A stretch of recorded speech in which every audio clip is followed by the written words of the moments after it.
네, 아, 지하철 파업 때문에 너무 힘드네요. 그 파업이 잘못됐다는 게 아니라 일단 일상 피부로 다가오니까 너무 힘들고, 어, 우크라이나 전쟁 그쪽에 있는 사람들은 얼마나 힘들까요? 러시아가 지금 뭐 핵을 언급하고 있고요. 뭐 본토로 미사일 쏘는 걸 허락했다고 하는데 더 큰 전쟁으로 번지고 있고 제3차 대전 뭐 위협을 하고 있고 이런 상황 속에서 삶이 점점 더 힘들어집니다. 그럼에도 불구하고 여기 모일 때까지만 해도 정말 피곤하다 힘들다라고 생각했다가 또 따뜻한 밥 한 공기에 또 기력이 회복되는 것은 사람이란 존재가 뭔가 간사하다, 외출하기를 원했던 이스라엘 백성들처럼 또 떡 한 덩이에 또 힘을 내서 얼마 동안 길 갔던 엘리야처럼 인간이란 존재는 연약한 것 같아요. 이스라엘의 광야 생활을 계속 보고 있습니다. 예수님을 믿는 우리에게는 지금이 광야 생활입니다.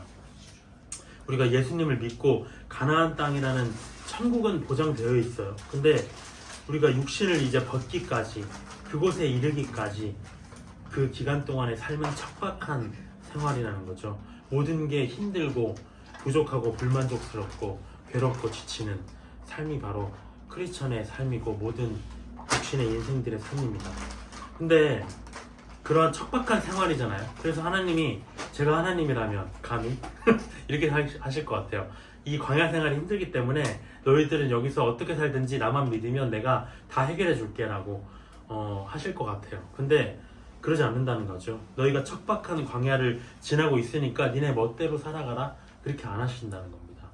이 광야를 지나면서 우리에게 어떤 합당한 것이 성취되기를 원하신다는 것, 고난의 연단 속에서 우리의 불순물이 제거되고 하나님의 기준에 합당한 사람으로 세워지기 원하신다는 것이 하나님의 뜻입니다. 근데 그것을 이루지 못하면 어떻게 되는가? 어쩌면 우리가 출애굽한 이스라엘 백성들이, 출애굽 당시에 함께했던 백성들이 다 광야에서 엎드려져 죽었던 것처럼 가나안 땅에 들어가지 못하고 우리가 천국에 들어가지 못한다면 세상 사람들보다 얼마나 비참한 자가 될 것인가. 살아서도 지옥이지만 죽어서도 지옥이다. 그래서 우리가 하늘의 본향을 바란다면 이 광야의 시간을 정말 그냥 지나는 게 아니라 잘 지내야 된다는 생각을 합니다. 오늘 본격적으로 광야 생활을 시작한 이스라엘에게 여러 가지를 명령하세요. 법을 말씀하십니다. 왜 어떤 법을 주셨고 그리고 왜 그 법을 주셨는가 하는 것을, 하나님의 뜻이 뭔가 그 내용을 살펴보면서 가나안 땅에 들어가기에 합당한 하나님이 원하시는 기준은 무엇인가 우리가 살펴봐야 되겠습니다. 십계명과 율법, 그 외의 율법에 대해서 이제 살펴보게 됩니다. 되게 체계적으로 돼 있어요. 저도 직업이 그런 특성이 있기 때문에 공부를 하면서 법에 대해서 배웠지만, 법은 굉장히 법학이라고 하잖아요. 그 과학이거든요. 사회과학인 것처럼 되게 체계적으로 돼 있습니다. 역사도 깊고요. 근데 하나님의 그걸 공부하면서 느끼지 못했던 것은 무엇이냐면, 이 법을 누가 만들었을까 싶었는데, 이 하나님의 법을 공부하면서 느낀 건 여기서 나왔구나. 다 뭐 함무라비 법전이고 뭐고 우리 인류의 최초의 법전이고 뭐고 다 어디서 비롯되었는가? 성경에서 비롯된 것이다 라는 확신이 들었습니다. 출애굽기 20장부터 한번 보겠습니다. 20장은 십계명입니다. 십계명. 십계명은 우리가 법으로 따지면 헌법이에요. 이스라엘 헌법, 가장 중요한 법입니다. 그리고 나머지 법들, 우리나라도 헌법이 있잖아요. 근데 다른 법들도 있습니다. 형법, 민법 다 있는데 헌법을 뛰어넘을 수가 없습니다. 만약에 헌법을 뛰어넘는 가치가 그 하위법에 있다면 다 무효가 되는 거죠. 가장 위에 있는 법이 십계명이고 그 위에 있는 세부 법규들이 무엇인가? 그것은 21장, 22장에 이제 등장을 합니다. 20장 십계명을 보겠습니다. 첫 번째 계명 3절에 보면 너는 나 외에는 다른 신들을 내게 두지 말라. 이게 첫 번째 계명입니다. 우리가 요즘 우리가 크리스천이잖아요. 하나님을 믿고 있는데 우리가 부처를 섬길 것도 아니고요. 알라를 따를 것도 아닙니다. 우리에게 신은 무엇인가? 다른 신은 누군가? 우리의 생활 속에 있다는 거죠. 내가 하나님보다 더 사랑하는 것, 의지하는 것, 그게 있다면 바로 다른 신이다. 두 번째 계명은 뭐냐면 4절에 보면 너를 위하여 새긴 우상을 만들지 말고 또 위로 하늘에 있는 것이나 아래로 땅에 있는 것이나 땅 아래 물 속에 있는 것에 어떤 형상도 만들지 말며 그것들에게 절하지 말며 그것들을 섬기지 말라. 내 하나님 여호와는 질투하는 하나님인즉 나를 미워하는 자의 죄를 갚되 아버지로부터 아들에게로 3, 4대까지 이르게 하거니와 나를 사랑하고 내 계명을 지키는 자에게는 1000대까지 은혜를 베푸느니라. 첫 번째는 두 번째 계명은 우상을 만들지 말라는 거예요. 우리가 우상을 왜 만들지 말라고 하는가? 우리가 죄인이기 때문에 사람은 그런 특징이 있는 것 같아요. 어떤 형상을 만들면 본능적으로 거기에 대해서 의미를 부여한다는 거죠. 어떤 형상을 만들어 놓으면 저도 옛날에 그걸 되게 좋아했습니다. 어디 관광지 가면 두꺼비 같은 거 사오는 거 되게 좋아했어요. 우리 어머니는 그걸 좋아해요. 부엉이를 좋아하는데 그런 형상을 보면 뭔가 신비로운 감정이 든다는 거죠. 만들어 놓으면. 그래서 우린 죄인이기 때문에 우리가 그걸 만들어 놓으면 본능적으로 섬기고 절하려 하기 때문에 아예 만들지를 마라 이렇게 얘기를 하십니다. 만약에 우리가 십자가 형상을 가지고 와 이게 나를 지켜줄 거야 하고 믿는다면 그게 바로 우상이죠. 만약에 성경책을 놓고 이거를 내가 잘 가지고 있으면 이 성경책이 나를 복을 줄 거야 이렇게 생각한다면 그게 우상이죠. 근데 문제는 뭐냐면 하나님이 우리가 우상에게 절하는 모습, 섬기는 모습을 보이면 하나님이 질투하신다고 합니다. 근데 하나님의 질투와 우리의 질투는 다르죠. 우리의 질투는 죄성에서 나오지만 하나님의 질투는 의로움에서 나옵니다. 그래서 하나님을 내가 미워한다? 하나님을 미워하면 의를 미워하는 거예요. 의를. 그렇기 때문에 죄의 형벌을 받는 것이고요. 만약에 하나님을 사랑하는 것, 그분의 말씀을 지키면 우리가 의를 사랑하는 거잖아요. 그것으로 인해서 1000대까지 은혜를 받는다라고 기록이 되어 있습니다. 7절에 보면 세 번째 계명이 나옵니다. 너는 내 하나님 여호와의 이름을 망령되게 부르지 말라라고 얘기합니다. 망령되게 부르는 것, 우리가 로마서에는 이렇게 돼 있어요. 누구든지 주의 이름을 부르는 자는 구원을 얻으리라. 주의 이름을 자꾸 불러야 된다는 거죠. 근데 하나님이 그 이름을 망령되게 부른다는 건 뭘까? 우리가 유대인들을 살펴보면 이 계명을 지키려고 여호와라는 하나님의 이름 그 단어를 너무나 경외해가지고 성경을 이렇게 접다가도 필사하다가도 그 단어가 나오면 목욕제기하고 이렇게 했다고 해요. 붓을 빨고 이렇게 했다고 합니다. 근데 저도 생각해보면 이렇게 망령되게 어떻게 불렀을까? 망령되게 많이 불렀어요. 내가 하나님을 조롱한 것은 않았지만 정말 술에 만취해서 괜히 하나님에 대해서 얘기하고 싶어요. 아직도 기억나요. 노래방에서 술에 만취해서 맥주 한잔 시켜놓고 하나님에 대해서 아냐? 뭘 주저리주저리 떠드는 거? 술에 취해서 너무나 망령스러운 거죠. 감히 그렇게 내 생활은 더러운 생활을 하면서 하나님에 대해서 내가 떠들고 이야기한다는 것 그 자체가 망령된 게 아닐까.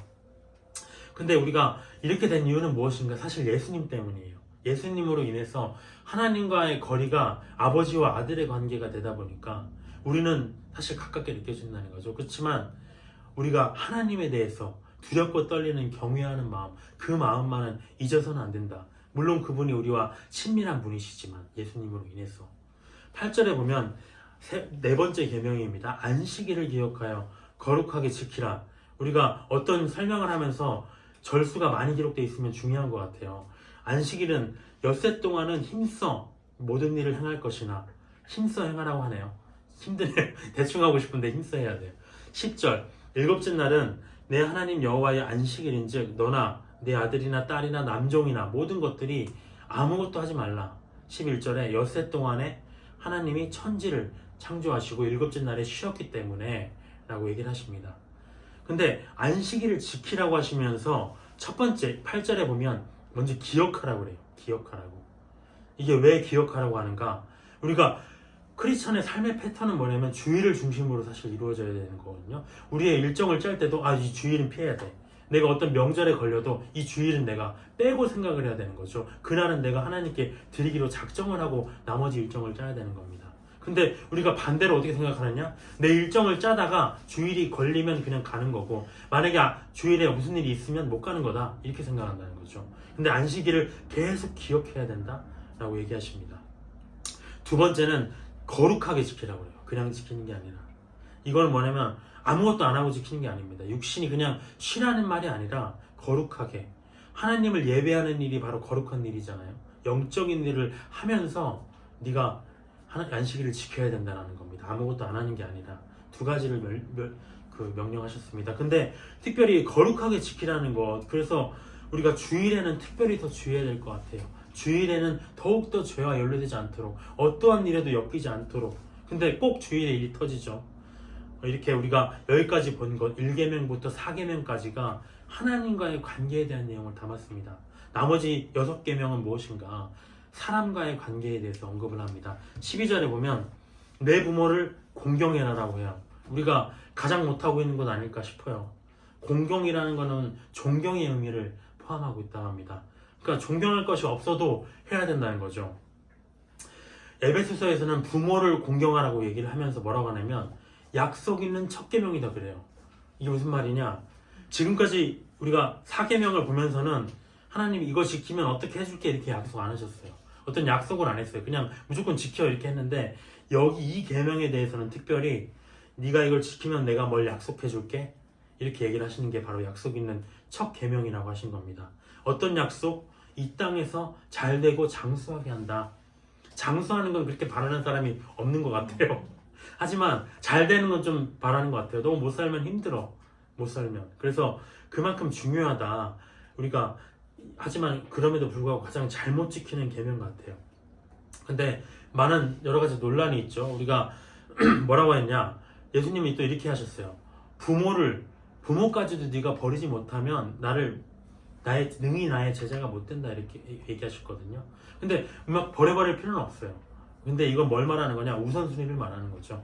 근데 이해 충돌이 있기 전까지는 어떤 부모와 나의 관계, 신앙적인 부분에서 이해 충돌이 있기 전까지는 그냥 공경하고 섬겨야 된다는 거죠. 근데 그 이해 충돌의 과정 속에서 그래 부모를 섬기지 하나님을 버리자 이렇게 하면 문제가 된다는 거죠. 하지만 그것이 아니라면 그 우선순위에 있어서는 우리가 하나님을 지키지만 부모를 꼭 공경해야 된다.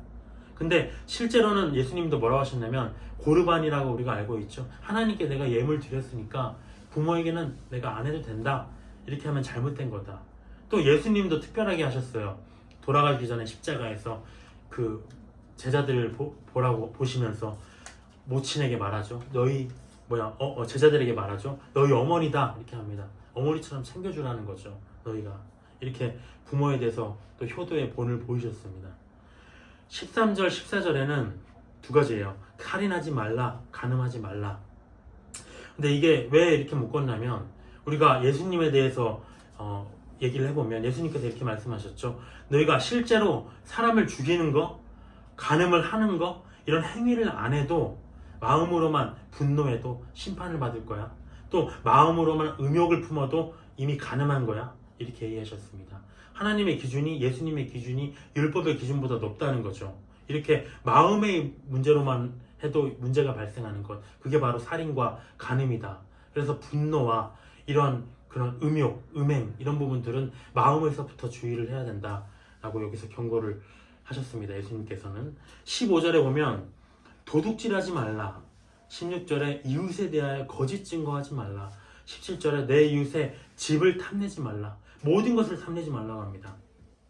첫 번째 16절에 보면 거짓 증거가 뭔가요? 거짓 증거. 거짓 증거는 모함입니다. 모함. 우리가 성경에서 우리에게는 하나님이 이렇게 얘기했어요. 맨날 너희는 용서해라, 용서해라, 화평해라.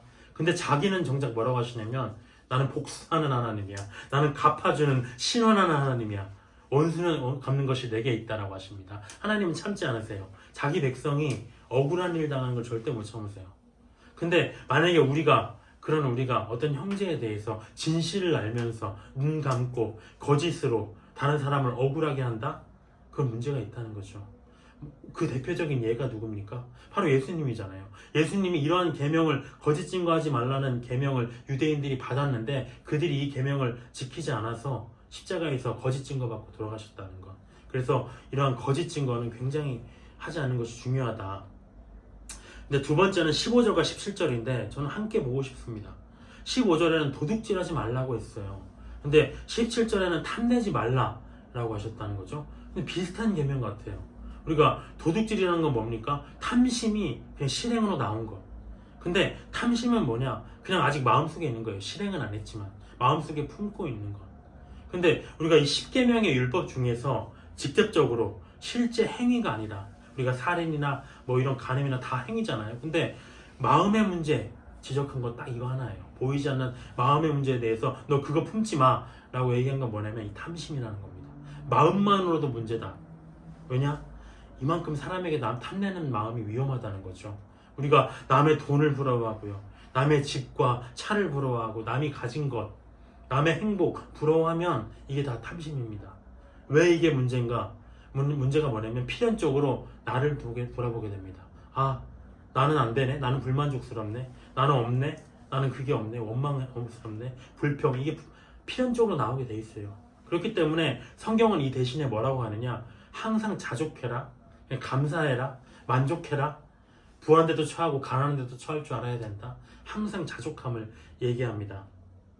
이렇게 10계명을 얘기하셨어요. 근데 이 10계명을 얘기하신 다음에 백성들이 그 계명을 전달하기 위해서 강림하신 하나님의 위엄을 보고 그 증상은, 그들의 증상, 반응은 뭐냐면 떨었다는 거죠. 너무 두려웠습니다. 근데 하나님이 여기서 저는 이렇게 생각해요. 이 두려움이라는 것을 갖는다는 것. 아니야. 너희들은 두려워하지 말고 어떤 그 경외심을, 너희들이 갖고 있는 경외심으로 한번 건강하게 표출을 해봐. 그게 무엇인가? 그때 바로 알려주신 것이 바로 예배라는 수단이라는 겁니다. 너희들이 두려워할 게 아니라 나에 대해서 나를 섬겨봐. 어떻게 섬기느냐? 그 방법이, 이제 예배의 방법이 23절부터 이제 등장을 합니다. 어떻게 예배를 드려야 되는가? 너희는 나를 비겨서 은으로나 금으로나 너희를 위하여 신상을 만들지 말라. 좀 특별해요. 아니, 왜 하나님의 신상을 이렇게 보이지 않으시는 분이니까 하나님이라고 우리가 부르면서 어떠한 나무로든 뭐든 형상을 만들어 놓으면 안 되는가? 그렇게 해서 하나님이라고 부르고 우리가 섬기면 안 되는가라고 생각을 합니다.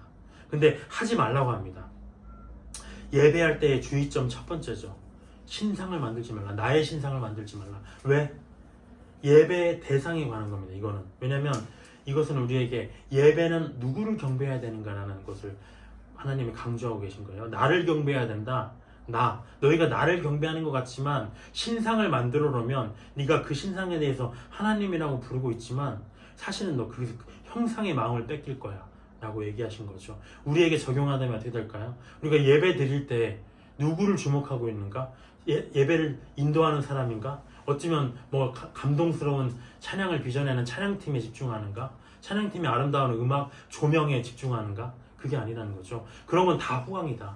중요한 건 무엇이냐? 본질, 하나님이라는 분과 직접적으로 내가 대면하면서 만들고 있는가? 근데 이 신상이라는 것, 형상을 만들어 놓으면, 무엇인가 화려한 것, 눈에 보는 것을 만들어 놓으면 하나님께 집중을 못한다는 거죠. 그래서 너희가 누구를 지금 예배드리고 있는가? 각별하게 주의하라는 것. 두 번째는 25절에 나옵니다. 네가 내게 돌로 제단을 쌓거든 다듬은 돌로 하지 마라. 네가 정으로 그것을 쪼면 부정하게 될 것이다. 두 번째 예배 방법, 두 번째 그 예배의 주의점은 무엇이냐? 제단을 네가 만들어서 예배를 드리는데 다듬은 돌로 하지 말라는 거죠. 그냥 막 생돌로 갖다가 그냥 하라는 겁니다. 뭔가 이쁘게 보이려고 만들지 말라는 거예요. 이건 무엇이냐? 방법에 대한 부분입니다. 방법. 하나님은 성경에서도 쭉 얘기하십니다.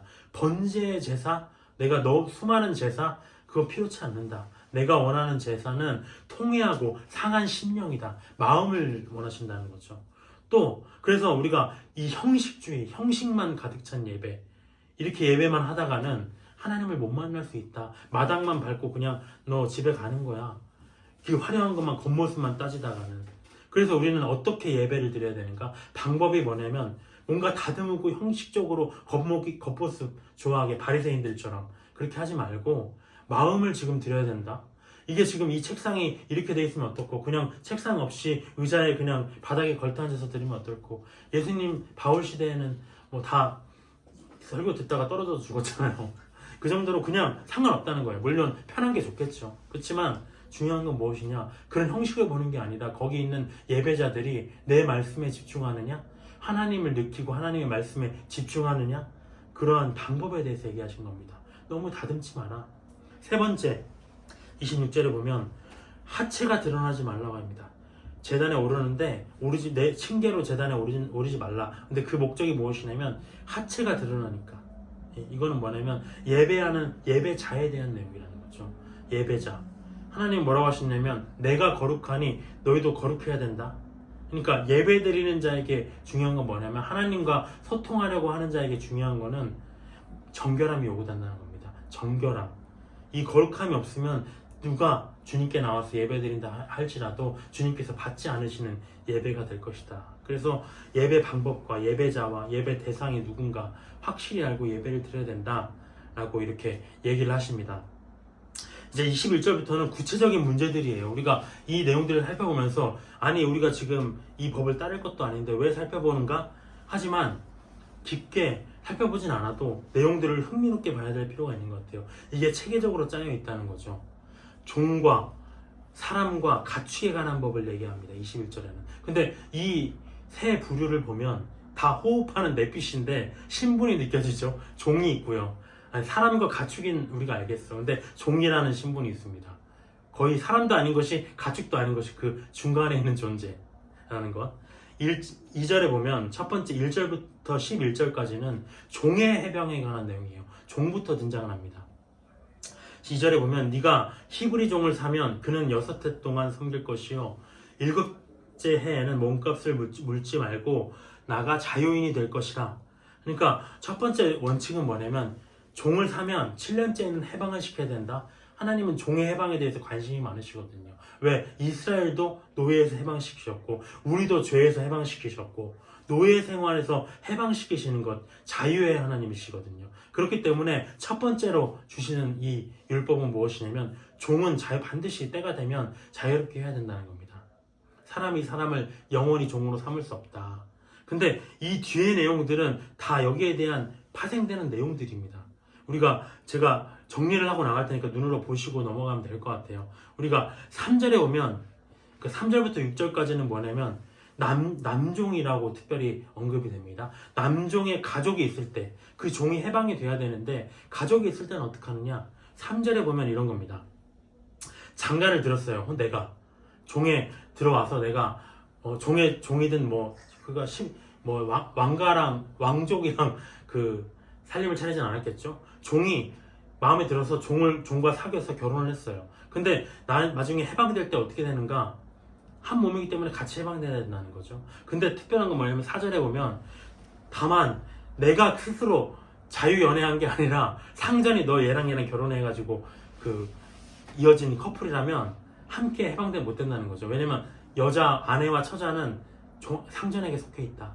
너 들어올 때 홀몸으로 들어왔고 네 아내와 아내도 내가 맺어준 거기 때문에 너만 나가야 돼. 그렇게 하는 겁니다. 근데 되게 특별한 거죠. 만약에 부부 생활이 마음에 안 들었어. 그러면은 그래 저만 나가겠습니다. 잘 부탁드립니다 하고 나가겠죠. 근데 그게 아니라면 어떻게 될까요? 5, 6절에 그 내용이 나오는 겁니다. 만약에 그게 아니라면 저는 처자를 사랑하고 또 주인을 사랑하기 때문에 혼자 나만 나갈 수 없습니다. 그리고 송곳으로 귀를 뚫고 종이 된다고 되어 있습니다. 이게 이제 남종의 해방에 대한 내용이었고요. 7절부터 11절까지는 뭐냐면 주인이 아내나 며느리를 삼으려고 여종을 샀을 때 어떠한 발생하는 일들이에요. 내가 주인인데 아내나 며느리를 삼으려고 여종을 삽니다. 8절에 보면은 아내로 삼으려고 내가 샀어요. 여종을. 근데 마음에 안 들어. 사보니까. 그러면 어떻게 되느냐? 몸값을 얹어가지고 다시 아버지에게 돌려보내야 된다는 거죠. 이방 땅에 보내버리면 안 되고 다시 몸값을 얹어서 다시 보내야 된다. 내가 아내로 한번 삼았기 때문에, 잘못이 있기 때문에. 근데 9절에 보면은 뭐냐면 내가 아내가 아니라 아내로 주려고 샀어. 그러면은 딸처럼 대접하라는 겁니다. 종으로 샀지만 딸처럼 대해야지 네가 종처럼 대하면 안 된다. 10절에 보면은 내가 근데 반대로 아내로 또 삼으려고 샀어요. 근데 또 다른 아내를 내가 맞이한 거야. 이 종이 마음에 들어서 샀는데 또 다른 아내를 맞이했어. 그러면 이 첫 번째 산 종은 팽당할 거 아닙니까? 팽당할 수 있잖아요. 그러니까 뭐라고 하시냐면 처음 산 아내 홀대하면 안 된다. 먹을 거 입을 거 다 줄여서 주거나 그러면 안 된다. 그리고 부부관계도 끊으면 안 된다. 처음 산 아내가 불쌍해지지 않도록 이렇게 배려를 하십니다. 이러한 디테일한 내용까지 있어요. 근데 이제 12절부터는 뭐냐면 12절부터 27절까지는 이제 형법이에요. 형법. 저는 형법을 공부했기 때문에 되게 재밌었어요. 이 내용들이. 우리가 12절에 보면은 12절 13절은 뭐냐면 사람을 죽이는 문제에 대해서 우리가 27절까지 폭행에 대한 문제인데 폭행 후에 파생되는 문제입니다. 12절에 살인을 얘기하는 거예요. 사람을 쳐 죽이면 죽여야 된다. 이게 전제입니다. 13절에 근데 고의적으로 한 게 아니라 만약에 하나님이 그 사람을 그의 손에 넘긴 것이면 이런 특별한 얘기를 하세요. 이게 지금 과실로 사람을 죽였다는 얘기거든요. 내가 죽이려고 해서 죽인 게 아니라 과실치사를 했어. 근데 그 표현을 뭐라고 하시냐면 과실이라고 안 하고 하나님이 그 사람을 그의 손에 넘겼다라고 얘기를 하십니다. 왜 그렇게 표현했죠? 그 사람이 과실로 어떤 일을 했어도 그 모든 일들은 하나님의 섭리 안에 있다는 거죠. 만물의 창조자이신 하나님 안에 있다고 생각하는 겁니다. 그러니까 만약에 어떠한 내가 잘못을 해가지고 사람을 죽였다 할지라도 사람이 하나님이 죽이게 하신 건 아니에요. 그 말을 하는 게 아니라 이 세상에 일어나는 모든 일들에 우연이 없다. 다 나에게 속해 있다. 그래서 내가 그 사람을 그의 손에 붙여서 그 사람이 실수해서 죽어버렸다면 어떻게 하느냐? 도피성으로 들어가는 겁니다. 왜냐? 피해자에게 보복당하지 않기 위해. 잘못한 건 아닌데 사람의 감정이 이미 상해버렸거든요. 근데 14절에 보면 이제 고의살인이에요. 고의로 죽였다? 그러면 죽여버리라는 겁니다. 고의로 죽였다. 근데 우리가 재단에 있을 때에도 예배 중일지라도 그 잡아내서 죽이라고 하거든요. 특별한 얘기입니다. 재단에 있을지라도 재단에서라도 죽여라. 이게 무슨 말인가? 그 사람이 사람을 죽이고 예배를 드리고 있어. 좋은 일이잖아요. 하나님 믿고. 근데 안 받으시겠다는 거죠. 우리가 이 비슷한 내용이 신약에도 있습니다. 내가 재단에 예물을 드리다가 형제에게 원망 들을 만한 말이 있다?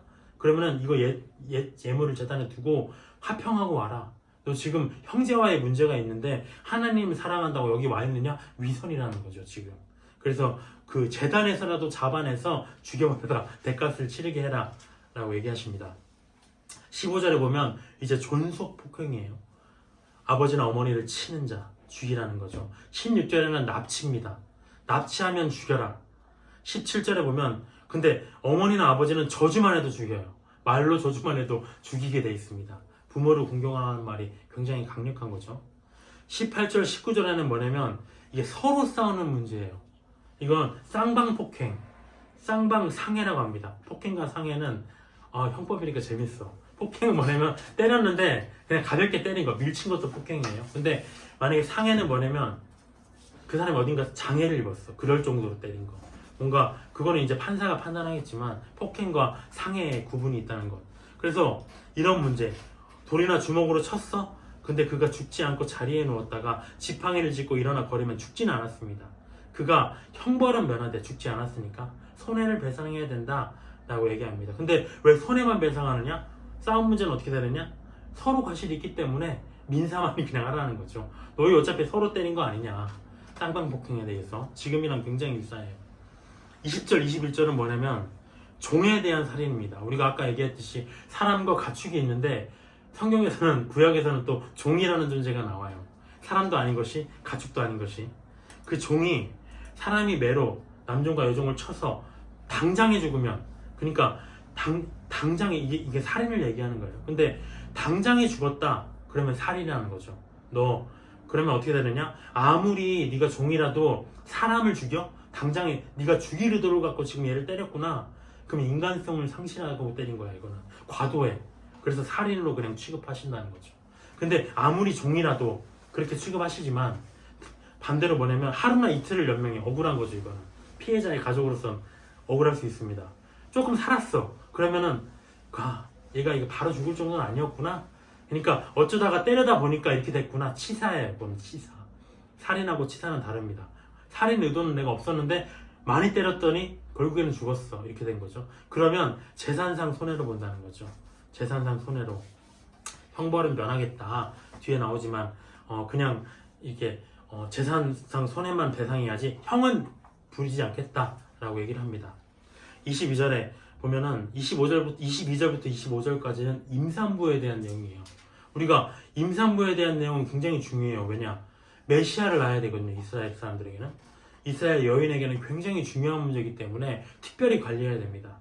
그래서 22절에 보면 서로 싸우다가 임신한 여인을 쳐버렸어요. 같이 싸우긴 했는데 임신한 여인은 특별히 대우해야 되는데 그 낙태가 돼버렸네. 근데 낙태는 했어. 근데 여인이 죽지는 않았어요.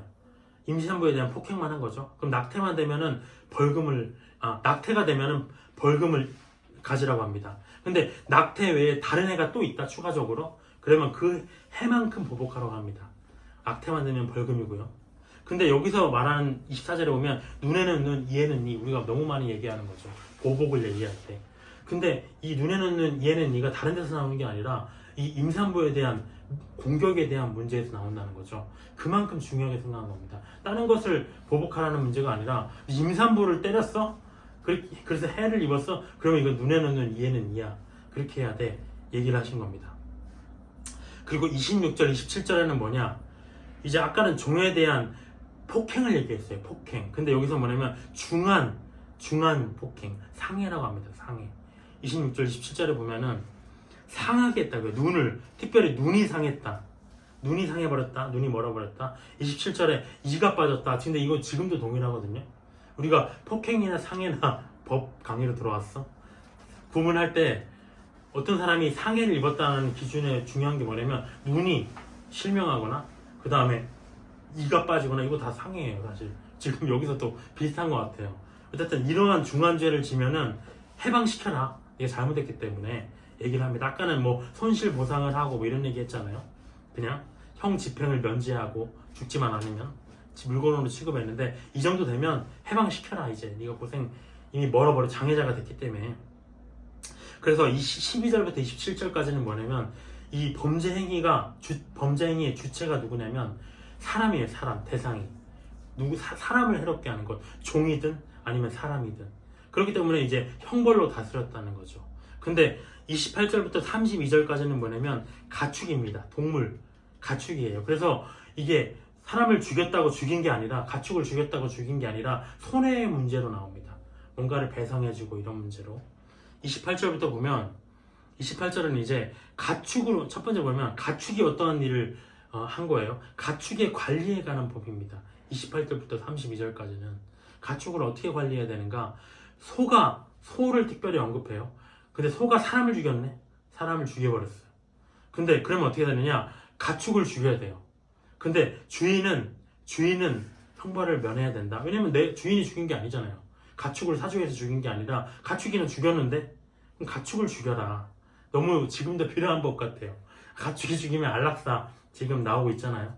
그 가축은 근데 우리가 왜 이런 가축의 문제, 가축의 이런 대항하는 문제, 우리가 사실은 창세기에서 하나님이 아담에게 모든 동물에 대한, 짐승에 대한 통치권을 주셨거든요. 근데 지금은 이 죄로 인해서 우리가 동물들도 반역할 마음을 품고 있다고 성경에 나오고 있습니다. 그래서 원래 그들은 다 순종해야 돼요. 우리가 천년왕국에 가면 이제 사자의 굴에 손을 넣어도 뭐 이렇게 해를 입지 않고 뱀이 사람을 물지 않고 이런 일들이 일어나잖아요. 근데 그렇게 됐어야 되는데 지금 동물이 사람을 죽여버렸다? 이건 문제라는 것. 그래서 가축을 죽여버리라고 합니다. 29절부터 31절까지는 뭐냐면 가축으로 인해서 사람이 근데 그냥 죽은 문제는 똑같아요. 근데 문제는 뭐냐면 가축으로 인해서 사람의 사망이 죽을 것이 예견이 돼 있어. 그러니까 주인이 적절한 조치를 취했어야 된다는 거죠. 아무런 무방비 상태에서 관리를 잘했는데 그런 게 아니라 내가 관리소의 책임 때문에 가축이 사람을 죽인 거죠. 29절에 보면 소가 본래 받는 버릇이 있어. 사람을 치받는 버릇이 있어. 그러면 특별히 관리해야 되는 거 아닙니까? 경고를 받았어요. 근데 단속을 안 했어. 그래서 죽였다? 그럼 가축은 죽이죠. 근데 문제는 뭐냐면 주인도 죽이라고 합니다. 굉장히 센 문제예요. 지금 동물보호법에 이거 나오면 굉장히 아프겠죠? 동물을 주인도 죽이거나 또 속죄금을 내라고 합니다. 속죄금. 그래서 주인을 죽이거나 아니면 손해배상을 해라. 주인에게도 책임이 있다 라고 얘기를 합니다. 합리적인 법이죠. 32절에 보면 뭐라고 하냐면 이 가축으로 해서 사람이 죽은 게 아니라 이번에는 종이 죽었다고요. 이거 왜 배우나 싶죠. 그냥 배워야 돼. 그냥 배워봅시다. 일단 가축으로 인해서 종이 죽었어요. 사람이 아니라. 그러면 어떻게 되냐면 가축은 죽여 일단. 근데 주인에게 은 30세겔을 손해배상을 하고 합니다. 그게 뭐 관리를 잘했든 없든 상관없이 그냥 손해배상을 해줘라 라고 그 얘기를 합니다. 그 종의 주인에게 주라는 거겠죠. 종에게 주라는 게 아니라. 33절에 33절 34절은 뭐냐면 가축이 죽어버렸어요. 가축이 죽었다. 다른 사람이 키우는 가축이 나의 어떤 문제로 인해서, 관리 소홀로 인해서, 어떤 해로 인해서 죽어버렸다는 것. 그게 뭐냐면 사람이 구덩이를 열어두다가 남의 그런 소나 나귀가 거기에 빠져버렸다는 거죠. 가축이 죽었어요. 그러면 보상해줘라. 당연한 거죠. 근데 35절에 보면 가축으로 인해서 가축이 죽었어. 너무 이거 되게 짜임새 있게 봐야 돼요. 나 이거 오늘 공부했거든요. 카페에서. 뭘 공부했나 싶더라고요. 가축이 또 가축을 죽였어. 그러면 어떻게 되느냐? 가축을 팔아가지고 반반씩 가지라는 겁니다. 너도 갖고 나도 갖고. 가축을 받았으니까. 근데 36절은 뭐냐면 가축으로 인해서 가축이 죽었는데, 아까는 가축으로 인해서 사람이 죽었잖아요. 근데 예견된 죽음이 있었고, 아니면 진짜 관리 잘했는데 죽은 것이 있었고요. 근데 이건 뭐냐면 36절은 뭐냐면 아까는 가축으로 인해서 가축이 죽었는데 전혀 내가 관리 잘하는데 죽였어. 그럴 경우에는 반반씩 그 가축을 판 돈을 나눠서 가져라. 근데 36절에는 예견이 돼 있었어. 가축이 가축을 죽일 것이 예견이 돼 있었다. 그러면 가축을 사가지고 그에게 주라고 합니다. 해를 입었으니까 반반씩 가질 게 아니라 다 온전히 사줘라. 새 거를. 이렇게 얘기를 합니다. 22장으로 넘어갑니다. 힘들었죠? 오늘 마지막 장입니다. 22장. 22장은 손해배상과 도덕에 관한 법이에요. 여기는 좀 우리와 관련이 있습니다. 1절부터 15절까지는 손해배상에 대한 문제예요. 어떠한 문제가 발생하면 뭘 줘라 이렇게 얘기를 합니다. 1절에 보면은 우리가 도둑질에 대한 얘기 나옵니다. 가축의 도둑질로 인해서 가축을 도둑질했어. 그럼 어떻게 손해를 배상해야 되는가? 도둑질한 그 값은 변론으로 하는 거죠. 여기서는 손해배상만 얘기하는 겁니다. 사람이 도둑질했어. 1절에 보면은. 근데 가축을 내가 도둑질하고 그 작물을 팔아버렸네? 그럼 어떻게 되느냐? 5배, 소는 5배, 양은 4배로 배상하라고 합니다. 만약에 가축을 내가 도둑질했는데 그거를 내가 팔았어요. 근데 걸렸어. 그러면 5배로 배상하시면 됩니다. 3절에 보면 뭐라고 하면요. 근데 가축을 팔아버렸어요. 근데 내가 배상을 해야 되잖아요. 근데 가진 게 없네? 그럼 뭐라고 하냐면 네 몸을 팔아서라도 갚아라. 3절에 보면 아주 재미있는 내용이죠. 그 몸을 팔아서 배상을 해라. 네 몸까지도. 그만큼 빚지는 거를 성경은 허락하지 않는 겁니다. 네 몸이 중요하냐? 지금 네가 다른 사람에게 손해를 입혔는데. 4절에 보면 만약에 내가 가축을 다행히 안 팔았어. 그러면 갑절로만 줘라. 아까 5배, 4배가 아니라 안 팔았으니까. 근데 2, 3절에 특별한 얘기가 나와요. 근데 그 도둑을 내가 발견했어. 근데 그 도둑을 죽여버리면 어떻게 됩니까? 무죄라는 거죠. 무죄. 정당방위야 이렇게 얘기합니다. 도둑이니까. 도둑을 내가 잡은 거니까. 근데 다만 내가 보이는 낮에 죽였다? 그럼 어떻게 해야 되냐? 고의살인인 거죠. 되게 이것도 형법이랑 비슷해요. 저는 공부하면서 되게 형법이랑 비슷한 걸 느꼈는데 이것도 마찬가지예요. 우리가 법에 대해서 알아놓으면 좋은 상식? 재밌어요. 법이 뭐냐면 법을 만약에 어떤 사람이 죄를 지었다? 이렇게 하려면 살인죄를 지었다 그러면 3가지가 필요해요. 그게 뭐냐면 처음에는 그 법에 기록되어 있어야 돼. 규정된 법이어야 돼. 구성요건. 2번째는 뭐냐면 위법하지 않아야 돼. 내가 그 법에 이 살인하면 죽였는데 위법하지 않아. 어떻게 위법하지 않을 수 있죠? 이렇게 내가 사람을 죽였는데 그 법이 내가 사실 나 살려고 내가 정당방위한 거야. 어쩔 수 없이 죽인 거야. 죽인 건 나쁜 거지만 이렇게 얘기하면 나쁜 거예요. 만약에 내가 어떤 불이 났어. 근데 도망쳐 나가다가 사람을 죽였어. 도망쳐 나가다가 죽일 수도 있잖아요. 긴급 피난이라고. 그러면 그것도 무죄라는 거죠. 긴급 피난이기 때문에. 근데 3번째 또 중요한 건 뭐냐면 책임이 있어야 돼. 위법하고 법에도 해당돼. 근데 이 뒤에 책임도 나와서 그래요. 이 책임의 문제는 뭐냐면 내가 이 사람을 죽였고 정말 어떤 그런 정당방위도 아니었어. 근데 문제는 뭐냐면 또 그래도 무죄인 경우가 있어요. 언제?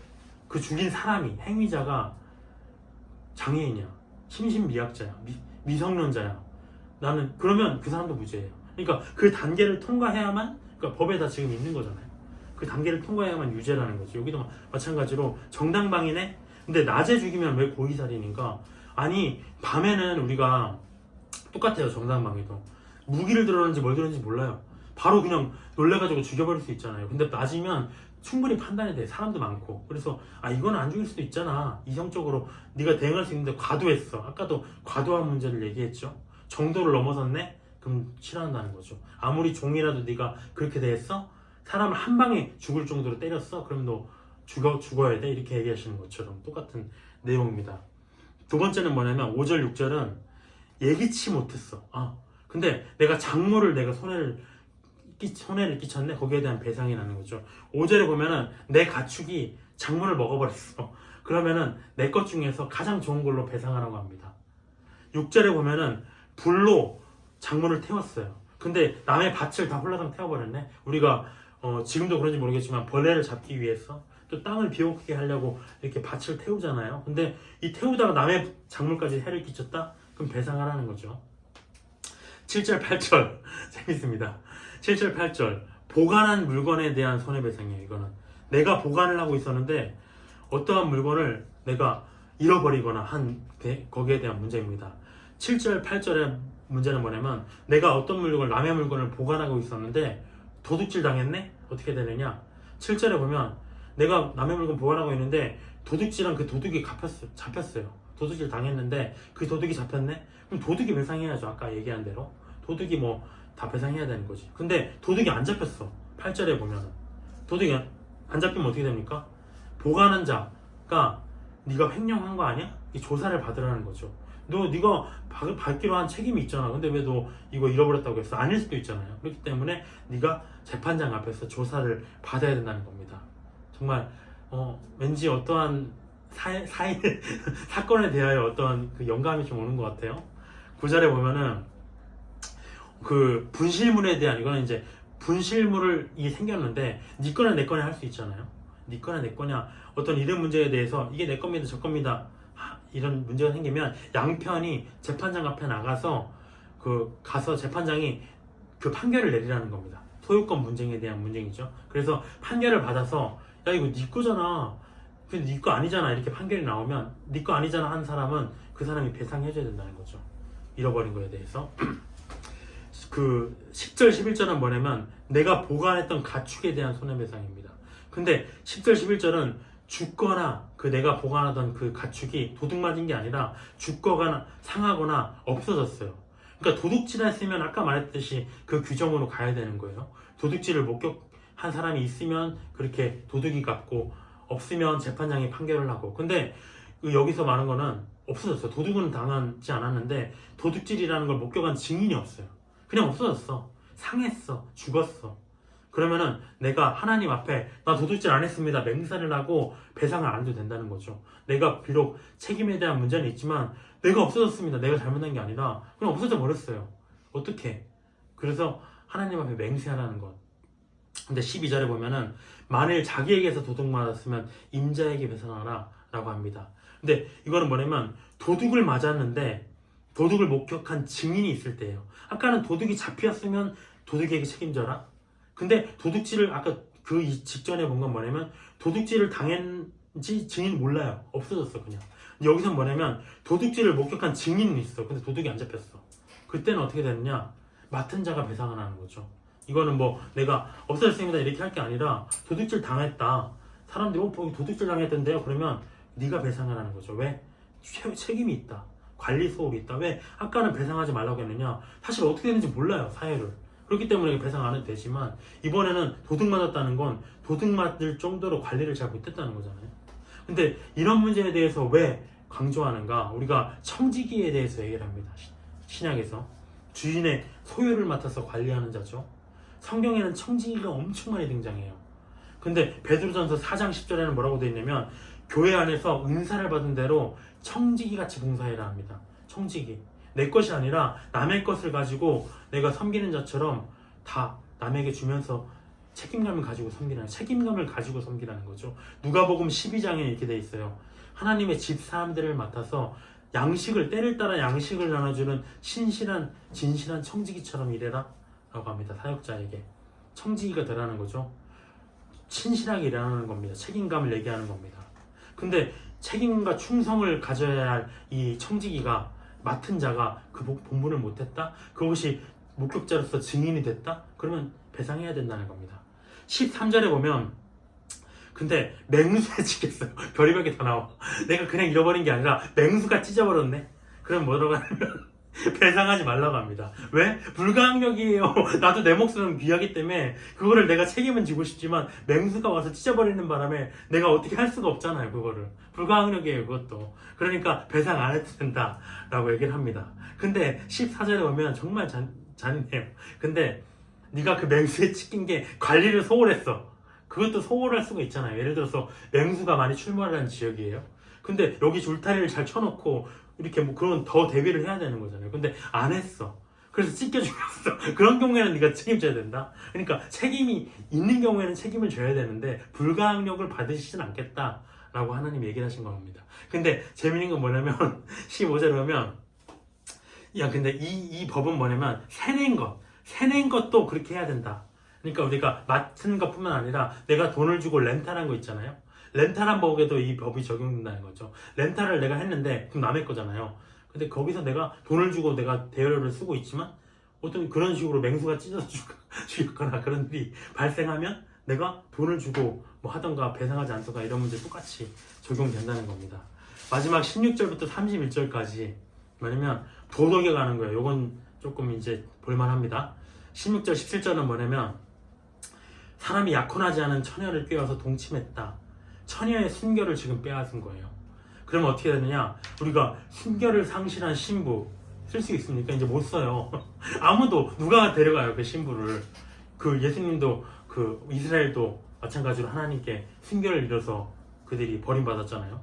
어느 신랑에게도 환영받지 못해요. 헌신짝이 돼버렸어. 그럼 어떻게 되느냐? 네가 신부를 그냥 맞이해.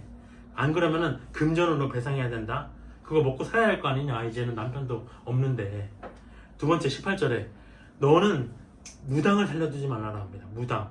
하나님이 가장 싫어하시는 건 아까 그래서 다 10계명에서 파생된 거예요. 우상숭배에 대한 내용입니다. 우상숭배에 선동하는 무리 아니냐. 무당이 가장 싫어하는 그 우상숭배의 중심에 있는 거 아니냐. 거짓 선지자 이단 미혹하는 자 아니냐. 죽여라. 19절에 짐승과 행음하는 자 죽여라. 수간이죠. 죽이라고 합니다. 20절에 여호와 외에 다른 신에게 제사를 드리는 자 멸할지니라. 우상숭배가 지금 또 나왔습니다. 21절에 21절부터 24절까지는 뭐냐면 나그네와 고아와 과부예요. 이방 나그네 압제하지 말고 학대하지 마라 라고 합니다. 우리가 하나님이 가장 불쌍히 여기시는 건 뭐냐면 나그네와 고아와 22절에 과부입니다. 왜? 의지할 곳이 없어. 이들은 아무도 돌봐줄 사람이 없어.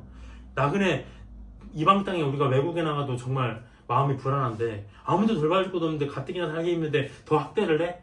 힘들다는 거죠. 고아와 과부도 마찬가지입니다. 누가 돌봐줘? 하나님이 가장 긍휼하게 여기시는 존재들입니다. 이웃사랑이 가장 필요한 자들. 근데 그들을 학대하지 말라. 나그네를 볼 때는 네가 어떻게 생각해야 되느냐? 너희도, 이 구절이 저는 마음에 와닿더라고요. 그들을 학대하지 마라. 너희도 애굽 땅에서 나그네였지 않느냐? 너희도 너희 시절 기억해라.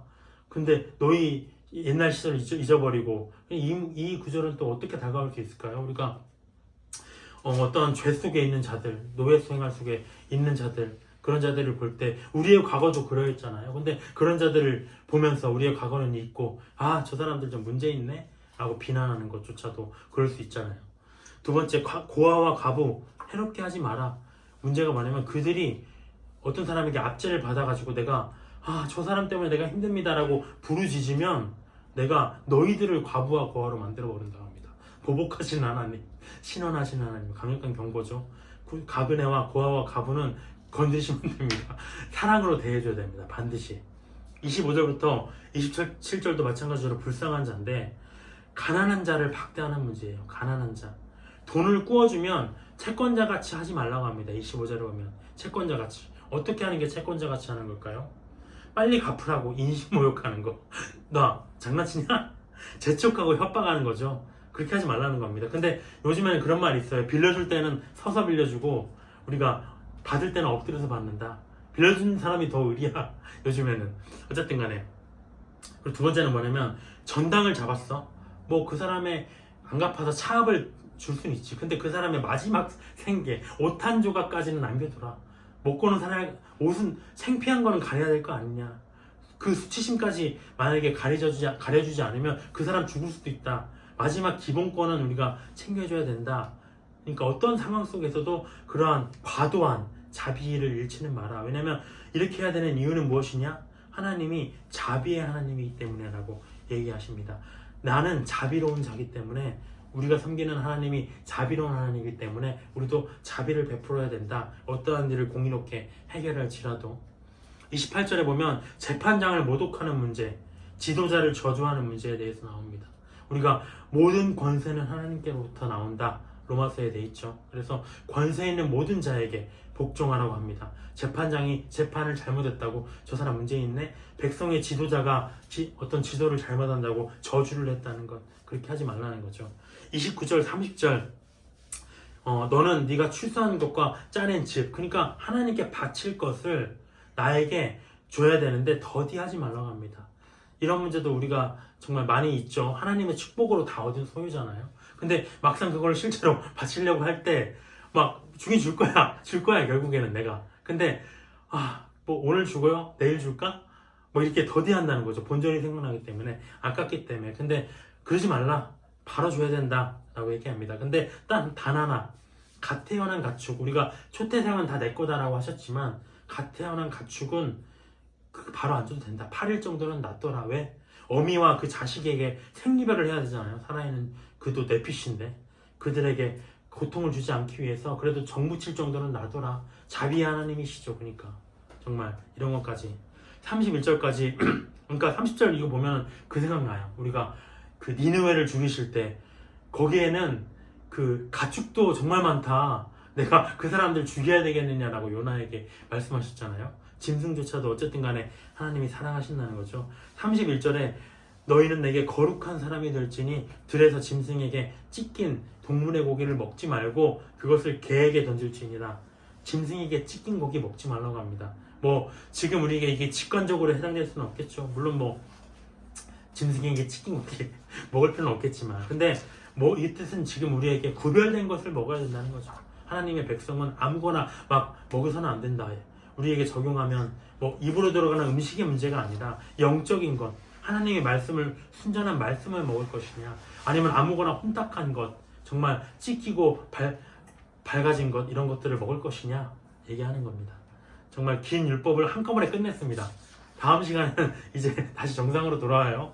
물론 이것도 하나님의 말씀이었지만, 근데 우리가 복음의 시대를 살 때 이 율법 매우 사실 주의해야 돼요. 왜냐면 복음이라는 그림자잖아요. 복음의 그림자. 근데 이게 자칫 잘못하면 자꾸 율법을 가리게 돼요. 그러니까 저도 요즘에 막 생각하는 게, 이 복음을 위해서 율법이 있어야 되는데 자꾸 율법을 우리의 보는 방식이 문제죠. 율법은 문제가 없어요. 선하고 의롭지만 그 용도대로 사용해야 되지만 그것은 이스라엘도 실패한 것이다. 그래서 우리가 율법에 너무 매몰되다 보면 사실은 자꾸 복음을 잊어가는 것 같아요. 그래서 이런 것을 문자 그대로 볼 것도 있고 없을 것도 있다 라는 것. 왜냐면 눈에는 눈, 이에는 이, 이런 거는 우리의 복음과 완전 반대다는 거잖아요. 그래서 분별해서 봐야 된다. 근데 우리가 이것을 통해서 봐야 되는 건 무엇이냐? 하나님의 그냥 공의죠. 그러면서도 공의 속에서도 나타나는 은혜와 자비, 과도한 것을 요구하지 않으시는 질서, 합리적인 분, 엄격한 그 공의에 우리가 그래서 도달하지 못하기 때문에 하나님이 또 우리를 그 의로움에 도달하기 위해서 예수님을 주셨듯이 공의와 함께 자꾸 은혜를 봐야 된다는 것, 그것이 오늘의 내용이었습니다. 네, 기도로 마칠게요.